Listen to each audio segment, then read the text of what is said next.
राहुल गांधी को लेकर एक और बड़ी आई सच्चाई सामने। राहुल गांधी की चौथी पीढ़ी भी एससी, एसटी और ओबीसी का आरक्षण काटकर मुसलमानों को नहीं दे सकती। अमित शाह का यहाँ पर खुलासा, बड़ा बयान। चलिए चलते हैं, जानते हैं खबर को विस्तार से।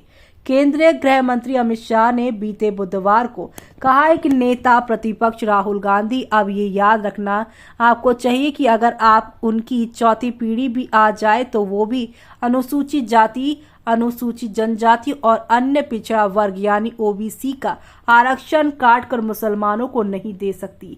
शाह ने यहाँ पर 20 नवंबर को होने वाले महाराष्ट्र विधानसभा चुनाव के लिए एक रैली को संबोधित करते हुए कहा है कि कुछ दिन पहले उमेला समूह के लोग महाराष्ट्र में कांग्रेस पार्टी के अध्यक्ष से मिले और कहा कि मुसलमानों को आरक्षण देना चाहिए। उन्होंने कहा अगर मुसलमानों को आरक्षण देना है तो एससी, एसटी और ओबीसी का आरक्षण काट कर देना पड़ेगा।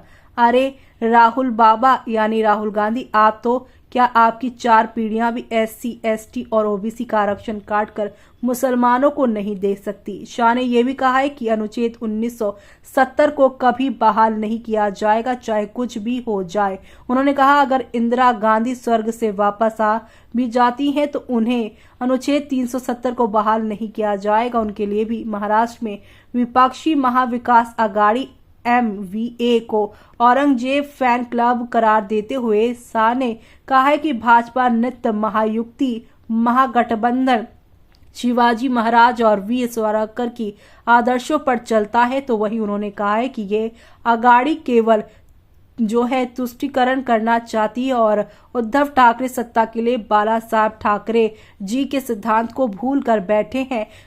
वहीं यहाँ पर उद्धव बाबू, आप उन लोगों के साथ बैठे हो जिन्होंने औरंगाबाद का नाम संभाजी नगर करने का विरोध किया, राम मंदिर निर्माण का विरोध किया, 3 तिलक हटाने का विरोध किया, अनुच्छेद 370 हटाने का विरोध किया, सर्जिकल स्ट्राइक का विरोध किया है। आप हिंदुओं को आतंकवादी कहने वालों के साथ बैठे हो। शाह ने कहा है कि महायुक्ति का मतलब विकास और MVA का मतलब विनाश है और जनता को तय करना है कि वो विकास करने वालों को सत्ता में लाना चाहते हैं या विकास करने वालों को। केंद्रीय गृह मंत्री ने अपने यहाँ पर संबोधन में वक्फ कानून का भी उल्लेख किया और कहा है कि इस देश में लोग इससे परेशान हैं। उन्होंने कर्नाटका में कुछ मंदिर, किसानों की भूमि और लोगों के घरों और कथित तौर पर वक्फ की संपत्ति बताए जाने का जिक्र करते हुए कहा है कि हम वक्फ कानून में संशोधन का विधेयक लाए हैं, लेकिन राहुल बाबा